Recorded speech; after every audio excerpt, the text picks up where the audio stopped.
नमस्कार मित्रों, जीएस गुरु आशु जी चैनल पर आपका हार्दिक स्वागत है। मैं आपका दोस्त आशुतोष शर्मा आज एक नए टॉपिक के साथ। मैं पहले यही जानना चाहूंगा कि आप स्वस्थ हैं ना। अगर आप स्वस्थ नहीं हैं तो संतुलित भोजन, बैलेंस डाइट, एक्सरसाइज और दवाई टाइम से लेकर स्वस्थ हों, और स्वस्थ हैं तो भगवान से ये प्रार्थना है कि आप स्वस्थ रहें। माइक्रो ऑर्गेनिज्म पढ़ रहे थे हम। माइक्रो ऑर्गेनिज्म कक्षा 8 की रेफरेंस बुक का एक टॉपिक है। 2 नंबर पार्ट है ये कक्षा 8 की। लेकिन कक्षा 8 की रेफरेंस बुक के साथ साथ ये competition exam, REET, CGL, UPSC, RPSC, जितने भी इनकी कंपटीशन एग्जाम है जिसमें जनरल साइंस है, उसमें माइक्रो ऑर्गेनिज्म और उनके एडवांटेज और डिसएडवांटेज के बारे में वर्णन किया गया है। तो उन्हीं माइक्रो ऑर्गेनिज्म की श्रृंखला में हमने पढ़ लिया वायरस, फंजाई, और आज हम पढ़ेंगे बैक्टीरिया। वायरस के अध्ययन को हमने वायरोलॉजी, फंजाई के अध्ययन को हमने माइकोलॉजी, और बैक्टीरिया इसके अध्ययन को हम कहेंगे बैक्टीरियोलॉजी। तो इस श्रृंखला के अंदर आज हम जीवाणु के बारे में पढ़ेंगे। जीवाणु के बारे में सबसे पहले हम उसका शारीरिक संगठन पढ़ेंगे। जीवाणु का हम शारीरिक संगठन, फिर उसका वर्गीकरण के बारे में पढ़ेंगे। शारीरिक संगठन के बाद में उसके आकार को पढ़ेंगे, फिर उसकी उपस्थिति को पढ़ेंगे, फिर उसके लाभ पढ़ेंगे, फिर उसकी हानि पढ़ेंगे, और इस आकार के साथ हम उसकी संरचना को भी देखेंगे। यानी इतने टॉपिक में हम उस जीवाणु को कंप्लीट करेंगे। अपना आज का टॉपिक है जीवाणु यानी बैक्टीरिया। इस बैक्टीरिया को हम सबसे पहले पढ़ने से पहले उसकी संरचना के बारे में ही देखते हैं। थोड़ा सा रफली देखते हैं कि बैक्टीरिया जो होता है उसके बाहर के साइड में एक वाल होती है जिसको उसमें सेल वाल कहा जाता है। सेल वाल कहा जाता है। इस सेल वाल की वजह से कई सालों तक बैक्टीरिया को प्लांट जगत में भी रखा गया, यानी उसको प्लांट माना गया बैक्टीरिया को कि ये एक प्लांट है। लेकिन बहुत समय पश्चात खोज होने के बाद में पता चला ये एक प्लांट नहीं है। ठीक है। अब सेल वाल के बाद में इसमें एक आती है सेल मेम्ब्रेन।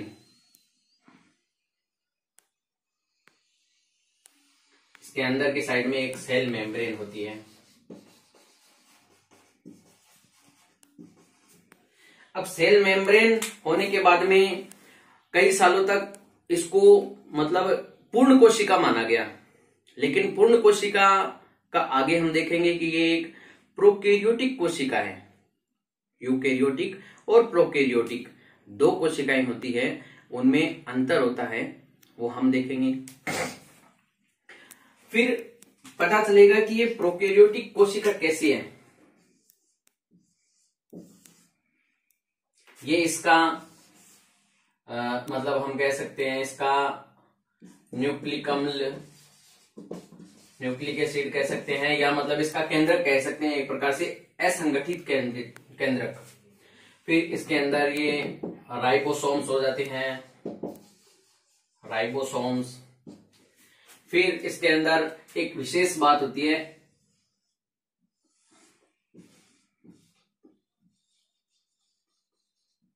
प्लाज्मिड। प्लाज्मिड एक विशेष प्रकार का डीएनए होता है या विशेष प्रकार का न्यूक्लिक एसिड होता है जो पूरे गोल आकृति में होता है, और एक प्रकार से मतलब इसको विशिष्टता प्रदान करता है जीवाणु को।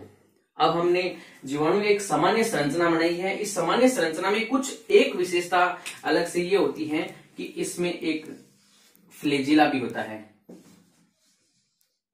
फ्लैजिला जो इसको मूवमेंट के लिए जरूरी होता है। माइक्रो बैक्टीरिया मतलब बैक्टीरिया को मूवमेंट के लिए जरूरी होता है, यानी ये इसके कारण गति कर पाता है। ठीक है। अब आगे देखते हैं, इसके ऊपर कुछ फिम्बरी नुमा यानी रोम, छोटे छोटे रोम होते हैं इसके ऊपर। ये छोटे छोटे रोम जो है इनको कहते हैं फिम्बरी। क्या कहते हैं इनको? फिम्बरी। फिम्बरी। अब इन फिम्बरी का स्पेशल काम ये है कि जब बैक्टीरिया रिप्रोडक्शन करता है, जब जनन करता है, तो दो बैक्टीरिया जब आपस में जुड़ते हैं तो इन फिम्बरी के माध्यम से मतलब अटैचमेंट होता है उनका। ठीक है, ये हमने सामान्य बैक्टीरिया की स्ट्रक्चर बनाई है। बैक्टीरिया कोई जरूरी नहीं है ऐसा ही होता है। बैक्टीरिया आगे हम देखेंगे बैक्टीरिया का आकार के आधार पर वर्गीकरण। सबसे पहले हम देखते हैं इसका शारीरिक संगठन बैक्टीरिया का। तो शारीरिक संगठन का मतलब ये है कि ये एक कोशिकीय होता है। बैक्टीरिया एक कोशिकीय होता है। एक कोशिकीय का मतलब मैंने आपको पीछे भी समझाया था, वायरस और उसमें फंजाई में भी समझाया था कि ऐसे जीव जिनका मतलब पूरी बॉडी यूनिसेल्युलर होती है, यानी जिनकी एक कोशिका से शरीर बना होता है, वो ही सारे काम करते हैं उसके अंदर। ठीक। दूसरी यूनिसेल्युलर के साथ ये है प्रोकैरियोटिक कोशिका। प्रोकैरियोटिक कोशिका, प्रोकैरियोटिक। अब ये प्रोकैरियोटिक नाम जो है वो आपके लिए नया है। इस प्रोकैरियोटिक और एक होता है यूकैरियोटिक, उनमें अंतर जानना जरूरी है। प्रोकैरियोटिक कोशिकाएं वो होती है जिसके अंदर केंद्रक जो है वो असंगठित होता है, केंद्रक पर केंद्रक झिल्ली नहीं पाई जाती। जैसा इसके अंदर देखिए, जैसे इसके अंदर ये इसका न्यूक्लिक अम्ल जो है वो ऐसे ही पूरा रहता है। ये केंद्रक झिल्ली जो है वो इसके अंदर एब्सेंट होती है, यानी केंद्रक झिल्ली नहीं पाई जाती। फिर इसके अंदर मतलब कोशिका अंग जो है वो कोई भी झिल्ली युक्त कोशिका अंग नहीं पाया जाता। ऐसी कोशिकाओं को प्रोकैरियोटिक कोशिका कहा जाता है। और दूसरी यूकैरियोटिक कोशिका, ऐसी कोशिकाएं जिनमें संपूर्ण कोशिका बनी हो, उस कोशिका के अंदर एक सुसंगठित केंद्रक हो और उस केंद्रक के साथ साथ उसमें सुसंगठित कोशिका अंग हो, जिनमें कोशिका झिल्ली, जिनमें उनकी झिल्ली पाई जाती है, तो वो कोशिका अंग हो, तो उसको यूकैरियोटिक कोशिका कहा जाता है। यूकैरियोटिक कोशिका के बारे में मैं आपको बता चुका हूं पहले कि अमीबा एक कोशिका जीव है, लेकिन उसकी कोशिका जो है वो यूकैरियोटिक कोशिका है। तो अर्थात ये हम माइक्रो ऑर्गेनिज्म पढ़ रहे हैं, तो इन माइक्रो ऑर्गेनिज्म से हमारा एक विजन क्लियर हो रहा है कि इंसान जब शुरू में ऐसे सोचता था कि इस धरती पर केवल जीव जंतु और इंसान और पेड़ पौधे यही हैं, लेकिन धीरे धीरे जब विज्ञान ने विकास किया तो विज्ञान ने विकास करने पर इंसान के आंखों के पर्दे हटते गए। धीरे धीरे उसे पता चला कि हमारे अलावा भी बहुत सारे अनंत सूक्ष्म जीव रहते हैं और हमारे अंदर भी रहते हैं, हमारे बाहर भी रहते हैं। तो कुल मिलाकर बात यह है कि ये जीवाणु जो है वो एक कोशिकीय होता है, प्रोकैरियोटिक यानी यूनिसेलुलर, और प्रोकैरियोटिक सेल होती है। ठीक है। बैक्टीरिया की दूसरी बात यह है कि इसमें सेल वॉल पाई जाती है। सेल वॉल के कारण मैंने आपको बताया था ये प्लांट में क्लासिफाइड था, लेकिन बाद में इसको क्लासिफाइड किया गया मोनेरा जगत में। किसमें? मोनेरा, यानी मोनेरा जगत के अंदर इसको क्लासिफाइड किया गया, यानी वर्गीकृत किया गया कि ये मोनेरा जगत का एक मतलब प्राणी है, क्योंकि ये एक प्रोकैरियोटिक जीव है। ठीक है। फिर उसके बाद में ये इसकी जो अध्ययन करते हैं बैक्टीरिया के अध्ययन को क्या कहते हैं? बैक्टीरियोलॉजी,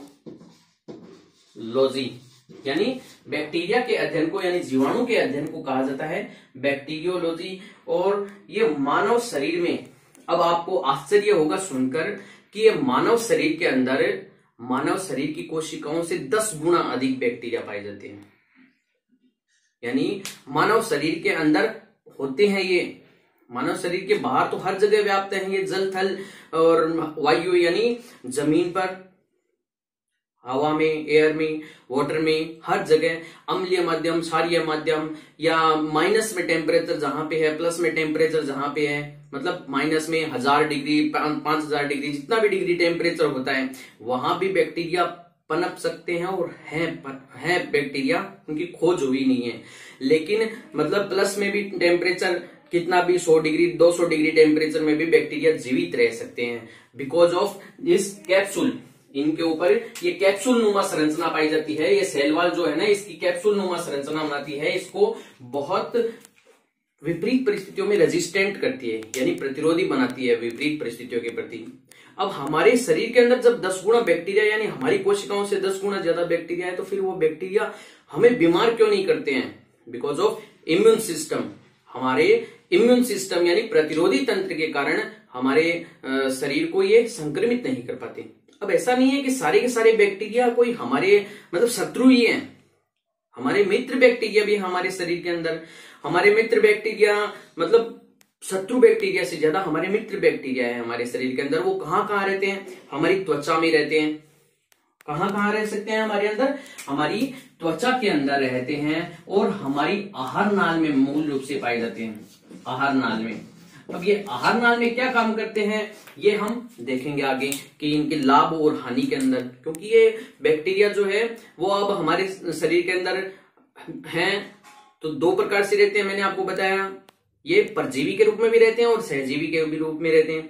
परजीवी इसलिए क्योंकि ये हमारे शरीर को बीमार करने की कोशिश करते हैं, लेकिन इम्यून सिस्टम इन्हें बचा लेता है हमारे शरीर को। लेकिन सहजीवी के रूप में यानी ये हमारे साथ भोजन ग्रहण करते हैं ये भी, लेकिन हमें फायदा भी पहुंचाते हैं। ये सहजीवी के रूप में हो गए। ठीक है, फिर अगला आता है कि इनका आकार कितना बड़ा हो सकता है। इनका आकार हो सकता है 2 से 10 माइक्रोमीटर या इतना कुछ कह सकते हैं अपन। 2 से 10 माइक्रोन का मतलब हो गया 2 गुणा 10 की घात -6 मीटर, यानी इतने छोटे छोटे बैक्टीरिया होते हैं। यानी बहुत सूक्ष्म होने के कारण ये इलेक्ट्रॉन माइक्रोस्कोप या माइक्रोस्कोप से ही देखे जा सकते हैं। तो कितने छोटे हो गए देखो, 0.00000 और ये 2, इतने छोटे हो गए ये बैक्टीरिया।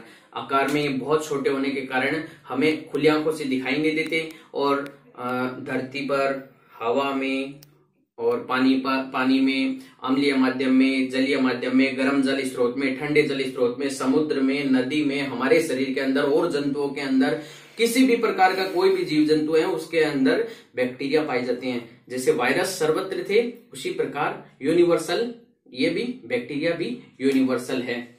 वायरस इंसानों को, अन्य जंतुओं को, पेड़ पौधों को और बैक्टीरिया को भी इन्फेक्टेड कर रहा था, लेकिन बैक्टीरिया जो है वो वायरस को इन्फेक्ट नहीं कर सकता। बैक्टीरिया प्लांट्स और एनिमल्स को ही इन्फेक्ट कर सकता है अगर करता है तो। फिर हम देखते हैं कि बैक्टीरिया जो है वो अगर है तो कितना है हमारे मतलब आस पड़ोस में। हम कहते हैं कि ये पृथ्वी पर है, जल पर है, तो हम देखते हैं कि अगर हम 1 ग्राम मिट्टी लें, 1 ग्राम मिट्टी, तो उस 1 ग्राम मिट्टी में अगर हम संख्यात्मक रूप से बोलें, आपको आश्चर्य होगा कि 4 करोड़ बैक्टीरिया होते हैं। 1 ग्राम मिट्टी में 4 करोड़ बैक्टीरिया होते हैं, लेकिन हमारा इम्यून सिस्टम हमारे शरीर को संभाले हुए रहता है, इसलिए हम बीमार नहीं होते। वरना ये 4 करोड़ बैक्टीरिया एक आदमी को तो आत्मा का परमात्मा से मिलन करा सकते हैं। लेकिन जल के अंदर ये बैक्टीरिया जो है जल के अंदर भी पाए जाते हैं। तो जल कितना लें कि उसके अंदर कितने बैक्टीरिया होते हैं, यानी 1 मिलीलीटर जल के अंदर, 1 मिलीलीटर का मतलब जैसे 100 ग्राम होता है, हम जिसको 100 ग्राम कहते हैं, उसका 1 ग्राम या उससे भी छोटा 1 ml होता है। उस 1 ml को अगर हम लें तो उस 1 ml के अंदर 10 लाख तक बैक्टीरिया होते हैं। 1 ml का मतलब ये हो गया कि आपकी एक बूंद पानी के अंदर 10 लाख तक बैक्टीरिया होते हैं। लेकिन हमारा इम्यून सिस्टम जो है वो हर वक्त काम करता रहता है, तो हमें बचाए रखता है। फिर हम देखते हैं कि इस बैक्टीरिया की खोज, इंपॉर्टेंट चीज, इस बैक्टीरिया की खोज एंटोनी वॉन ल्यूवेनहॉक नाम के वैज्ञानिक थे, एक एंटोनी वॉन ल्यूवेनहॉक।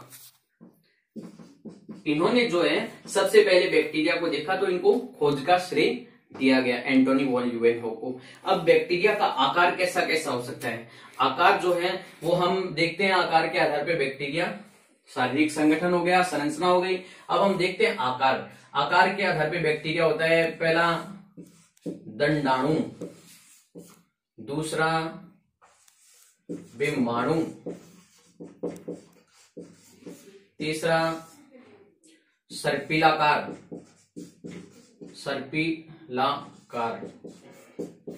अर्थात दंडाणु। इसको कहते हैं बेसिलाई, इसको इंग्लिश में कहते हैं बेसिलाई, और इसको कहते हैं कोकाई, इसको कहते हैं सर्पेंटाइन, इसको कहते हैं सर्पिलाई।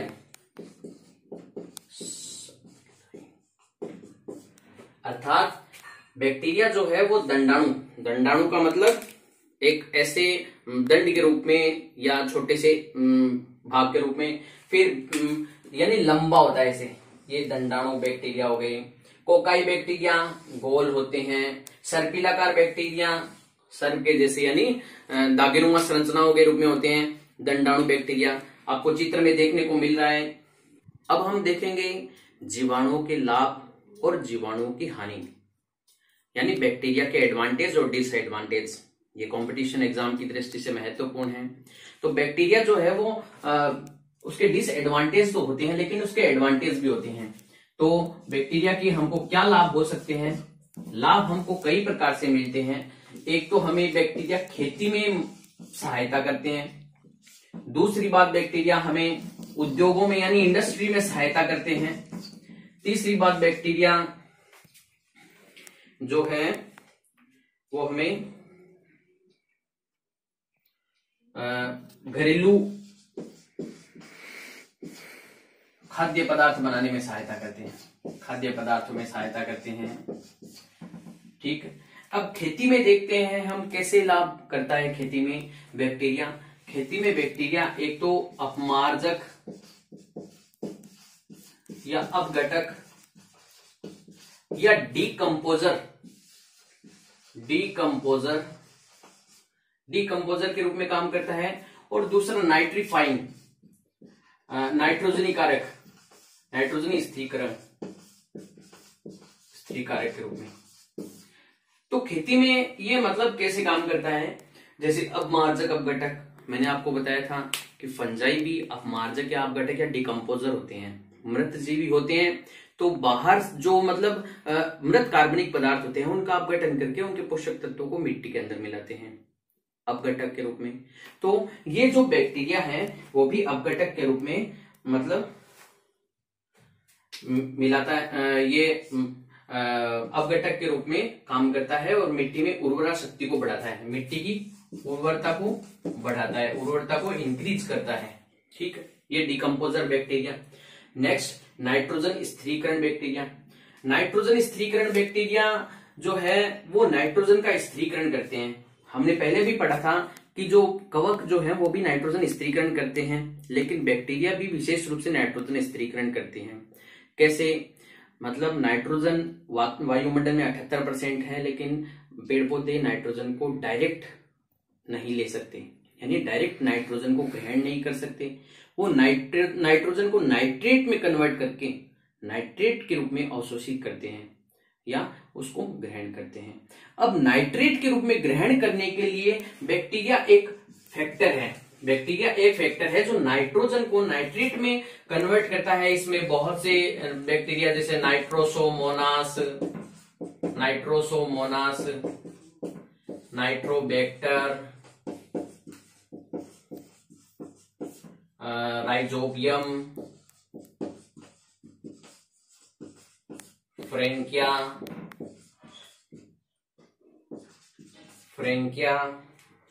एजेटोबैक्टर,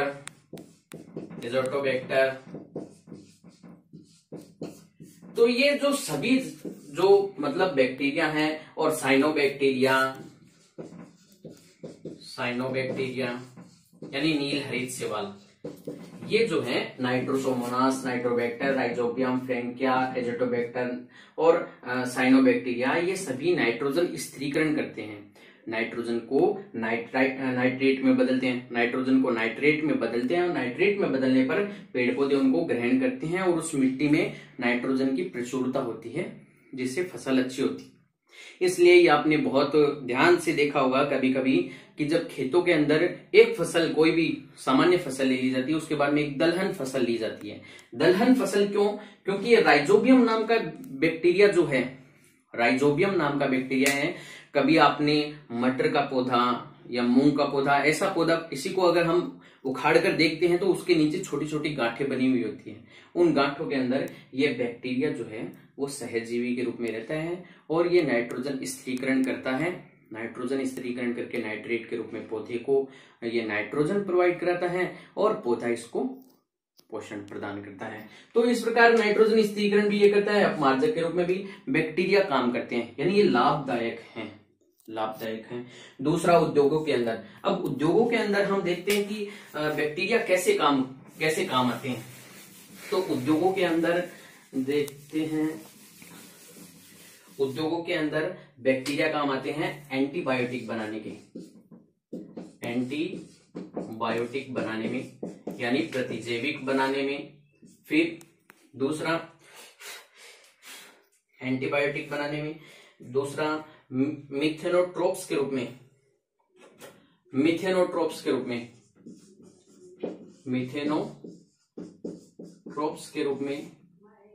फिर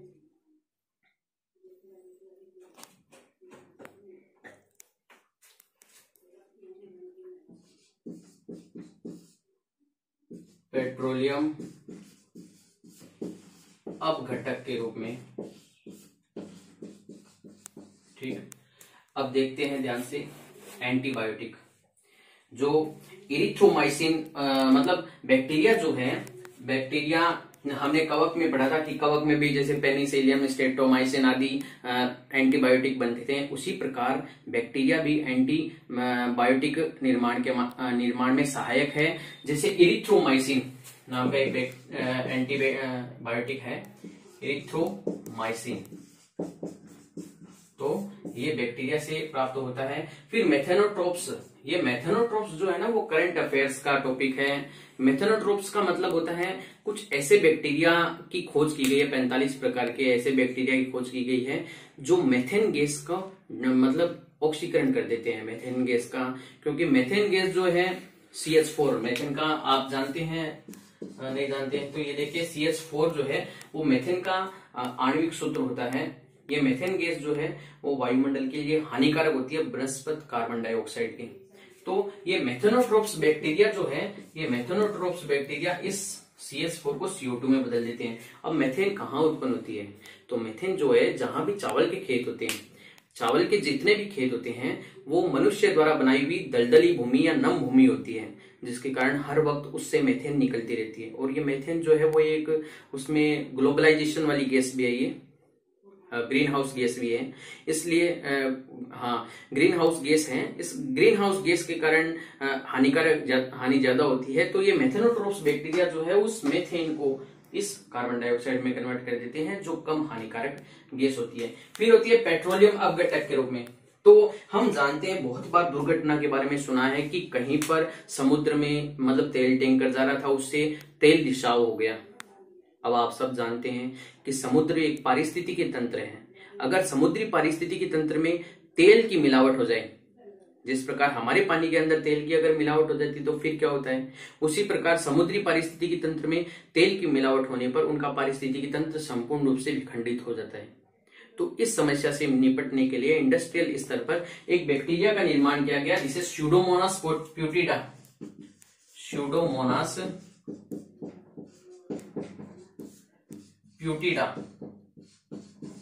स्यूडोमोनास प्यूटिडा, ये एक स्पेशल बैक्टीरिया है जिसको सुपरबग कहा जाता है।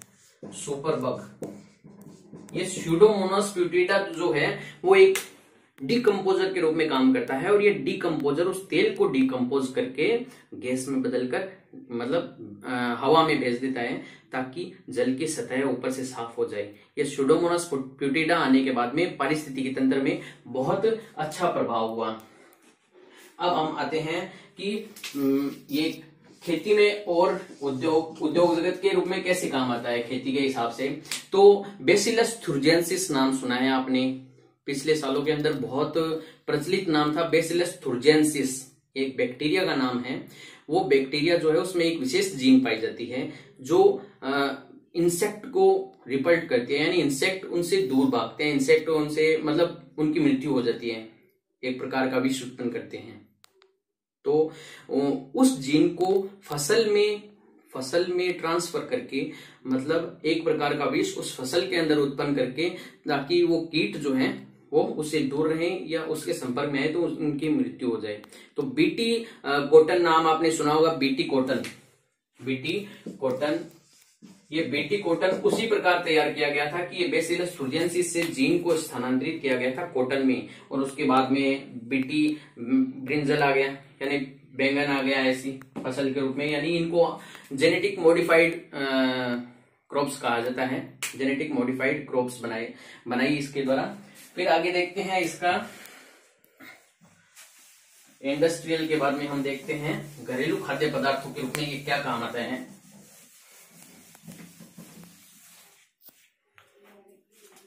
घरेलू खाद्य पदार्थ के रूप में दही खाते हैं आप सब, दही खाते हैं, दही।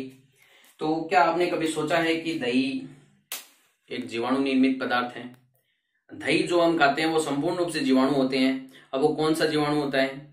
लैक्टोबैसिलस नाम का एक जीवाणु होता है, जो रात में हम जावण देते हैं ना, जो थोड़ा सा दही डालते हैं दूध के अंदर, तो वो दूध के अंदर हम एक प्रकार से जीवाणु दूसरे जगह से लेकर जीवाणु उसके अंदर डालते हैं, ताकि वो संपूर्ण रात्रि में रिप्रोडक्शन करके पूरा दही में कन्वर्ट हो जाए दूध। तो दही में जो है वो कौन सा बैक्टीरिया हो गया? लैक्टोबैसिलस।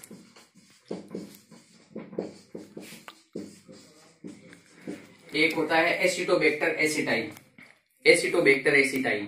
ये एसिटोबैक्टर एसिटाई नाम का जीवाणु जो है ये विनेगर उत्पन्न करने में, या विनेगर उत्पन्न करने में मतलब सहायता करता है। विनेगर खट्टा पदार्थ होता है विनेगर, एसिटोबैक्टर।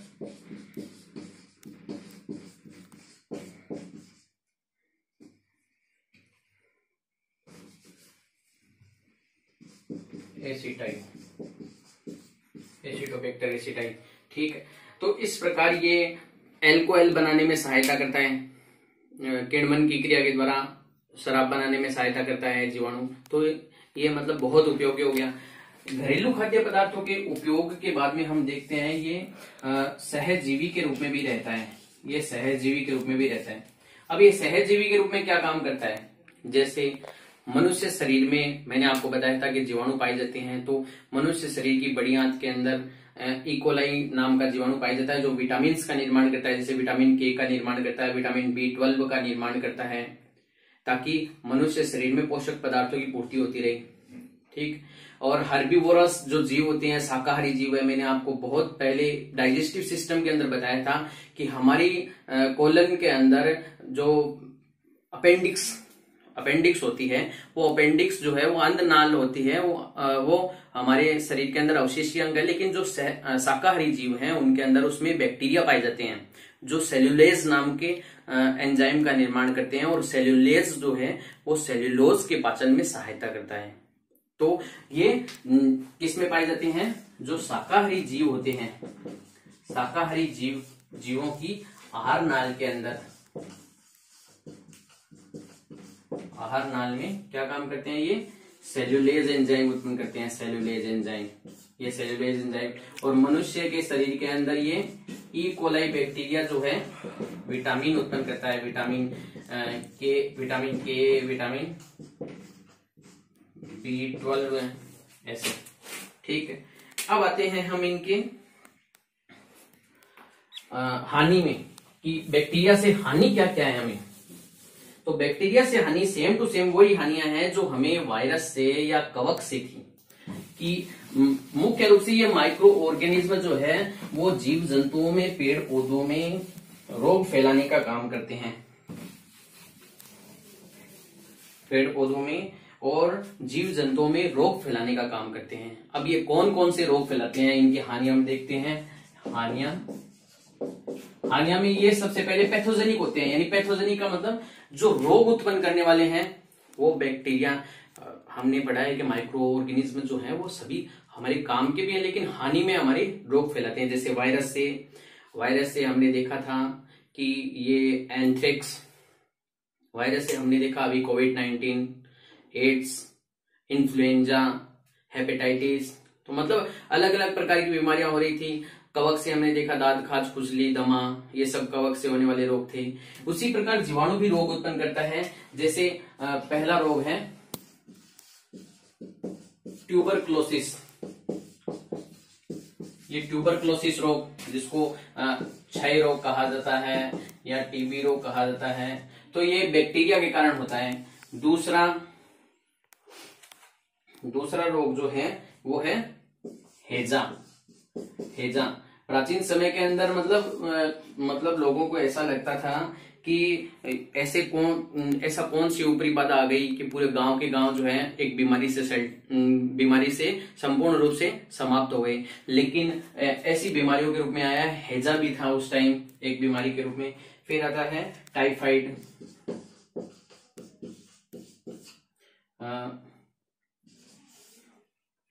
फिर आता है डिफ्थीरिया,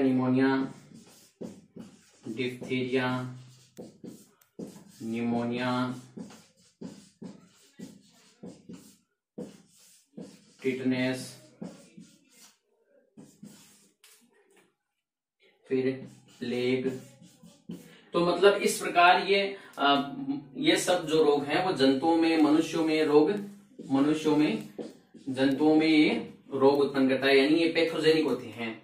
और प्लांट्स में कौन से रोग उत्पन्न करते हैं? ये पादपों के अंदर ये कैंकर रोग उत्पन्न करते हैं मुख्य रूप से। पादपों के अंदर कैंकर रोग, जैसे सिट्रस फ्रूट में सिट्रस कैंकर रोग।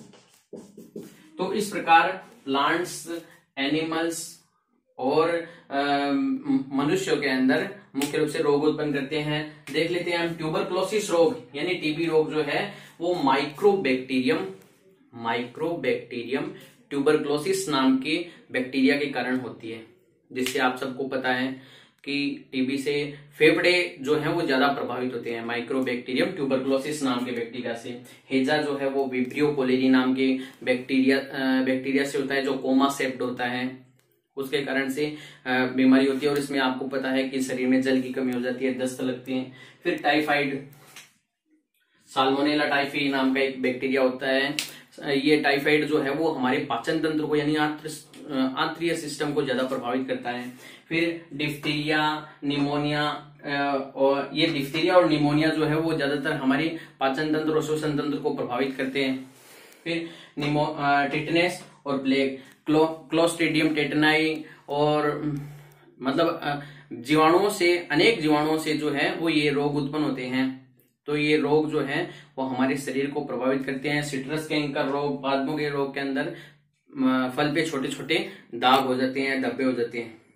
तो इस प्रकार जीवाणुओं के बारे में हमने संरचना, उनके शारीरिक संगठन, वर्गीकरण, उनका आकार, उनके लाभ और हानियां पढ़ी। अगर मैं आपको ये टॉपिक समझाने में सफल रहा तो आप इसे वीडियो को लाइक करें। वर्धन हो तो मैं अगला वीडियो अच्छे से बनाने की कोशिश करूं, और सब्सक्राइब ऑल कर लीजिए ताकि जो भी मैं वीडियो बनाऊं आपके लिए उपयोगी वो आपको निर्विघ्न रूप से प्राप्त होते रहें। धन्यवाद। जय हिंद।